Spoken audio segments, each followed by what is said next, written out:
Just a second, yeah? You have to speed that you face it. The entrance is this side, so it has to face the other side. The entrance is where? It's back behind there. So it has to face that side. Face this side. Down. It has to face the other side, the entrance. The other position. And the other hand. Which one? This stand that. Have you seen that height with the BBC sky? So it is just on that position. So you can change it To go. when our feet when you approach. You just place it there. If you receive stings, you'll have got some medicine. But be faster.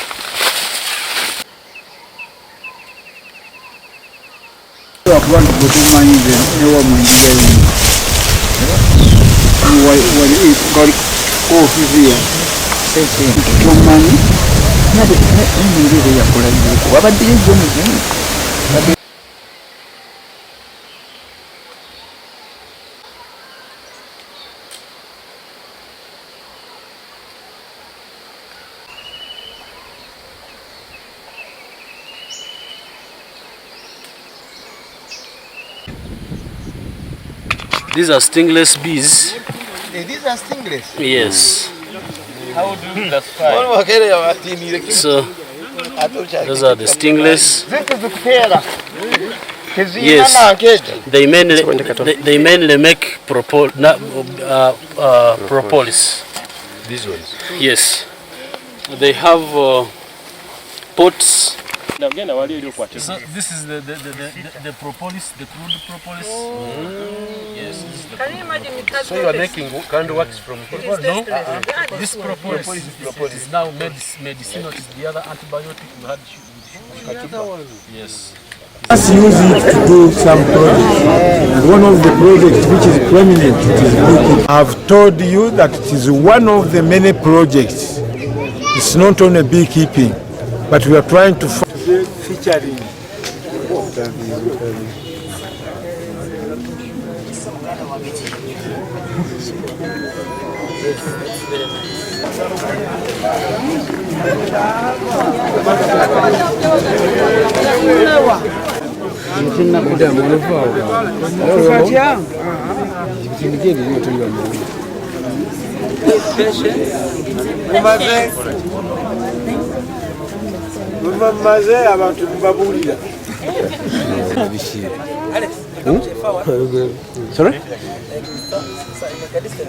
Keki y'eggwanga abantu b'Erakai tebagimanyi bulungi. Muwulidde mu ggombolola emu yokka ey'ekifamba gavumenti yakateekawo biliyoni obukadde 100 n'okusoba mu Paris Development Model. Naye bwe tubuuziza bameka abaziganyuddwamu babadde tebawera na 20%. Ekibuuzibwa ssente bazitaddewa. Omukulu mwasomesezza okuva mu microfinance gwe bayita Simon abagambye nti waliwo gurupu za mirundi 3, waliwo bwe bayita abaavu abalwana okubuvaamu n'abaavu abateefiirayo. Kati bano abaavu abaagala okubuvaamu lwaki tebayambibwa ku national cake webaweeri. Asomesezza ssente ezayitira mu myoga nti nazo ssente nnyingi naye abantu tebazijjumbidde. Ng'ebibiina baba bagambye omwami abakenderezezaako tubale tugamba nti babeere 30 buli kibiina, yabagambye nti babeere 15 baba bamala okufuuminga ekibiina. Olowooza nti bwe tunayitira mu bibiina byabwe tetujja kufuna ferias. Bwe twayita mu kuyamba abantu kinnoomu tewali abalabirira. Kati nojja weesanga ng'abakulu ab'eggombolola oba aba disitulikiti basuddeyo gwa Nagamba. Kati olowooza nti bwe tufuuminga ebibiina byennyini nabyo bijja kuba birabirira abantu abo. Agenda basomesa ennunda eriwo. Enjuki zibeera za bulabe eri abantu singa ziba tezirina kye zirya. Naye omukulu atugambye nti emmere ya njuki esingira ddala obukulu mazzi. Balina okulaba nti enjuki zirina amazzi. Bwe zinaafuna kye zirya ne zitafuna kyayise oluso olubi oluziviirako okutambuuka nabo ne bazirundira mu bifo ebituufu tujja kufunamu. Nze Samson Magara the Microfinance Support Center kola nga zone manager wa Greater Masaka sub-region. Olwaleero tuze wano okutuusa omusomo ku abanabwegasi abali mu lumo ogw'okulunda enjuki. Kino tukikoze kubanga tuli ku kaweefube okulaba nti tuzimba ebibiina bibeere by'amaanyi oba kye tuyita strong groups zisobole okutuusa obuyambi obw'ebyensimbi kwa members baabyo. Kakati ffe nga Microfinance Support Center nga bw'omanyi tuli kitongole kya government era obumu ku buvunaanyizibwa bwe tulina bwe kulaba nti tukwatirako abantu baffe bamufuna mpole mu byalo oba we twandiyise the active poor okulaba nti tubasitula n'obuyambi kuva mu government Microfinance Support Center okulaba nga bakyusa embeera zaabwe okulaba nga bejja mu bwavu era eno yemuka weefube gwe tuliko okulaba nti tukwatirako abantu bali mu bibiina okulaba nga bakyusa ku mbeera zaabwe ez'obulamu zebawangaliramu. Amanya Lieutenant Colonel Julius Nsubuga Kiza twagabange mwanyi mikwano gyaffe baganda baffe bannyinaffe batata baffe ng'emmwanyi tebazifaako abamu bazijjangayo ne bateeka ku mbalaza z'ennyumba ne batwala emmanju w'ebiyungu aba ne bateekayo wansi mu mituba naye ne batamanya nti ekyobugagga kye bazannyiramu. Ku ssaawa eno we twogerera banoonya emmwanyi era batuli bubi muddamu ddi okugaba emmwanyi naye ku njuki mbasabye baleme kufiibwa mukisa gwaffe obw'olumu. Emikisa gijja gye bali naye ne batafaayo emikisa egyo kugikozesa. Naye nze ndowooza nti bandizuukuse ne balaba nti basaayo amaanyi okulaba nti enjuki zino bazirunda. Enjuki zino sigamba nti tulowooza ku mubisi gwokka naye ziyamba mu birime byaffe zituyamba mu birime byonna naye ng'okusingira ddala bw'obanga ozeeyambisiza okulima emmwanyi nungi nnyo. Nyampitibwa Nagadia Brenda nga nze CEO Frienda Group of Companies. Enjuki kwe zifiidinga oyo pollen nakyo era nabyo tubiharvestinga era ne tubijjamu ssente ate era waliwo ne tujjamu ebizigo tujjamu royal jellies tujjamu lotions tukolamu shoe polish abakyala tujjamu sabuni kagamba bintu bingi bye twagala obayigiriza ate nga tugenda bafunira market for these products kubanga akatale weekali naye twakisanga nti nno tetuli ku mutindo katwagala okubawa emizinga together with Microfinance Support Center we are giving them the support by giving them these hives bwe tubawa gino emizinga egiri modern beekulaakulanye ate era tubayigiriza engeri ki gye basobola okugujjamu mu bulungi nga teboonoonye ate nga basigazza enjuki zaabwe babeere nga basobola okwekulaakulanya okwejja mu bwavu abakyala abavubuka n'abakuliridde mu myaka n'abaretirinze. Senge Benoni chairman LC3 ow'eggombolola ekifamba ekikwataganye n'enjoki ekyamazima abantu bakyakirabanga ekipya naye ekirungi nti mukama tuyambe Major General Kayanja agenza akizuukusa kijja mu bitundu ebiralo kireeta eno era yali yatandikakoko naye ne kituuka ne kigaana naye tusuubira nti kati kino kyakoze okulabika nti addamu n'akyenyigiramu agenzo kireeta ngolode n'abantu bafunye ku mawulire okuva mu bitundu ebirala nti enjoki bazigagawaliddemu so kati kye twetaaga ffe nga Kifamba sub county kwe kwongera okuddamu okusomesa abantu baffe tubabuulire bulungi ki obuli mu njoki biki bye bayinza okufuna ebintu ebiringa we bityo okusomozebwa kwe tulina abantu balakinga emisomo abantu tebayina bukugu kati bakyali mu nkola eri eyedde y'okukwata omuzinga n'aguteeka ku kiti oba n'aguteeka mu bitooke naye kati singa bafuna okusomoozebwa ne bagifuula bizinesi kuba luli oli abadde ateekayo omuzinga gwe nga kumpi gukola oluusi nsonga ze za kinnansi naye kati wetubalaga nti business basobola okuzibuka amaaso. Ebikozesebwa bino biri bitya?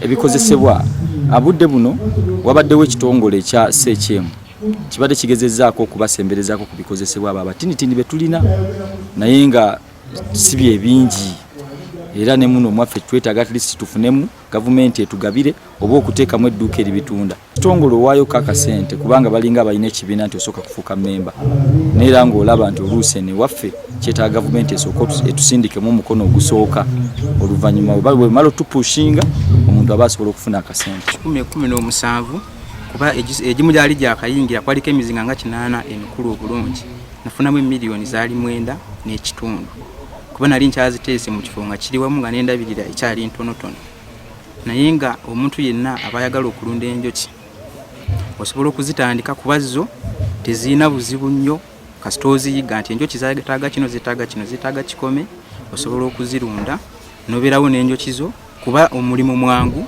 tuguteekamu nnyo toba ntekeko ebigimusa bibale tuba zeetaaza kikome n'ekirala nti kapito waazo z'enjoki nga zo mutono.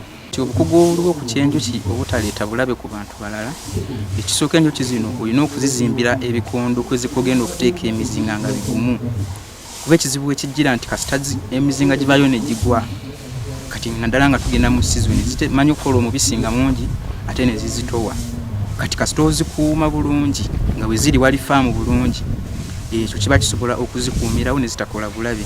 Then ekyokubiri enjoki zeetaaga amazzi oberenga okumpi awo zina we zisobola okufuna amazzi osobola okuziprovidingira amazzi oba mu bucket ne gabeeramu utaddeko bukitengejja ku ngulu. Ekirala enjoki zino tuziteeka mu kikome zaagala kubeera mu kikome buli omuzinga we gubeera nga guli mu kikome kiba enjoki tezimala gataamuuka naye ekizisinga okuzitaamuula ebiseera ebisinga nti omusana gubeera guzookya ate olinajo olusoba n'azitawaanya naye singa ziba nga ziri mu kikome ng'ozizimbidde ziri mu kikome teziba na buzibu nnyo. Then n'ekirala ebiseera ebimu abaana bano abato babeera bamanyi kuba basoma ne bamugamba nti enjoki zibeera n'omubisi guwuuma kati yasobola okujja bw'alabye omuzinga n'atufumitamu akati naye kati ekyo okukikontrolinga tukola akakomera ku bbalibbali ne twetoolooza.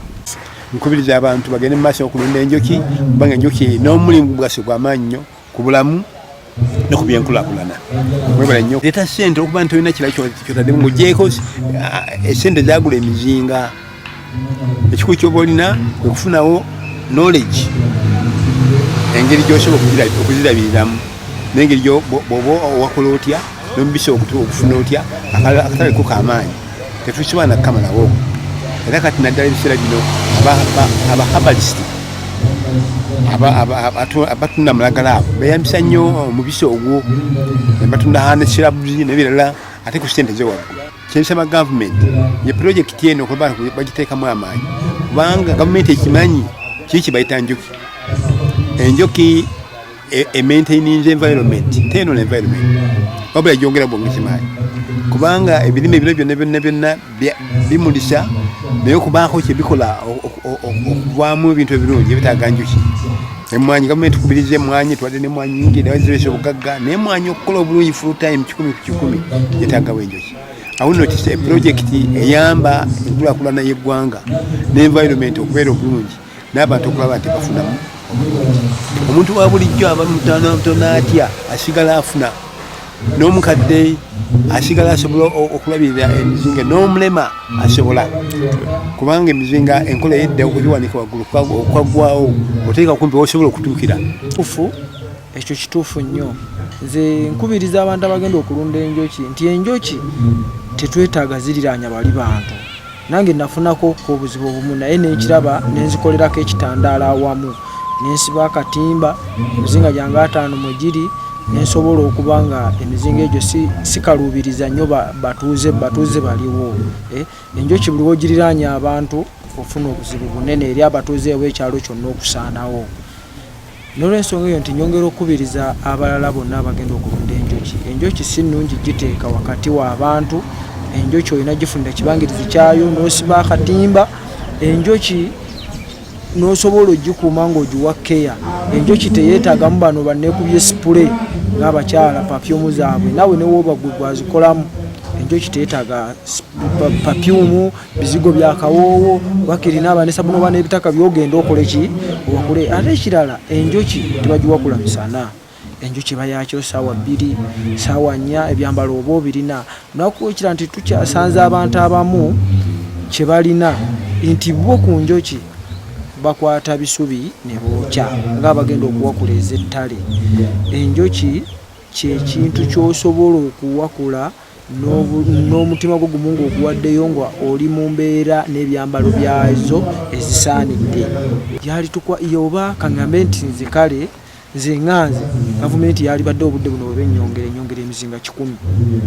Nze ŋŋanze olw'obusinziira lw'ekifo kye nnina gavumenti enjoki nze ŋŋanze ekirungi kye nnina ku njoki, enjoki zeetaaga okuba n'obwagazi.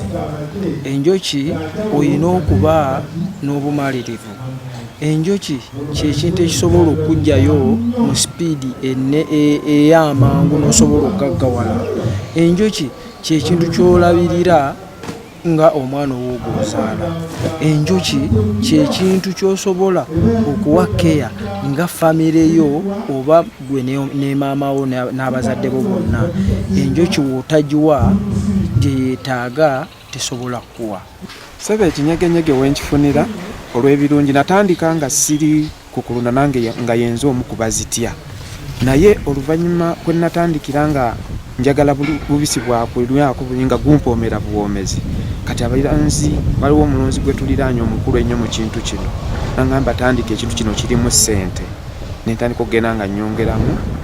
Naye ekyokutya yaŋŋamba funa ekifo nga kyo kiri walako n'abantu, kubanga tezeetaaga bazitaataaganya ate nga bwe ziruma abantu gogenda okuliwa. So nenfuna ekifo ekyange kye nayawulako ku kitundu kyange nga kyo kyakulundirako njoki era nenziteeka mu kibira kyange. Tandika nakakwata ku ssente zaazo nga zivudde mu njoki nenzirabako nti miliyoni y'essente yiiyo evudde mu kutunda mubisi, kuba kati feene ewaffe product zino endala ezizivaamu tubadde tetunnazimanya nnyo nkola yaazo nga tusinga kwettanira nnyo omubisi. Bwe zinnuma era nze enjoki bw'eba ennumye sigitya, era ngira bugizi bwe nenjamu olubuli luli olimu obusagwa tewazimba. Naye newala okulaba siruma nnyingi nga yo zinaakuyokera, naye mu 2 kwa batugamba ate kirungi okulumako enjoki, era abali eyo enjoki bwekulumako sanyuka busanyusa eba ekujjanjabi. Mu kutandika ekulunda enjoki Meja General Erika Yanje twali mu lukiiko ku ssomero lye Rwemiseke ng'abuuza abazadde lwaki tebasobola kuweerera abaana baabwe. N'abuuza Pius eyali ssentebe wa LCC Kifamba ku budde obwo, n'ambuuza enjoki ozirunda naye omuzinga gusobola kuvaamu bungi ki? Ekyamazima twagenda okubala omuzinga ogumu nga guweerera omwana ne ssente ne zifikkawo. Meja General Erika Yanja kye yakola era ekyansoomooza mu kifo ky'okuwaba nali mu bulamu bwange sigenda mu njoki ng'okunnumako nzimba, naye olw'okuba afande nalaba nga annumiriddwa nasalawo ne ŋŋendamu nga zimaze okuyingira zannuma. Ne ntandika okunoonya ekyokukola kuba bwe zannumanga nga ntwala wiikisi 3 nga nzimbye, ng'era abantu bambuuza wabadde ki naye nga njoki. Olw'okwagala kwe nalina ssente ze nasooka okufuna mu mubisi gw'enjoki n'engula ebyambalo era mbirina. Nasooka omubisi nga simanyi kukamula nga nyigamunyige n'ebyana n'ebikaawa nga gunfaako, naye nanoonya abakugu abaluddemu ne mukulu Pius nampa amagezi gennyinza okusengejjamu omubisi. Era mu kaseera kano wenjogerera nkungulamu ebidomola 4 5 n'entunda era akatale nkafuuka.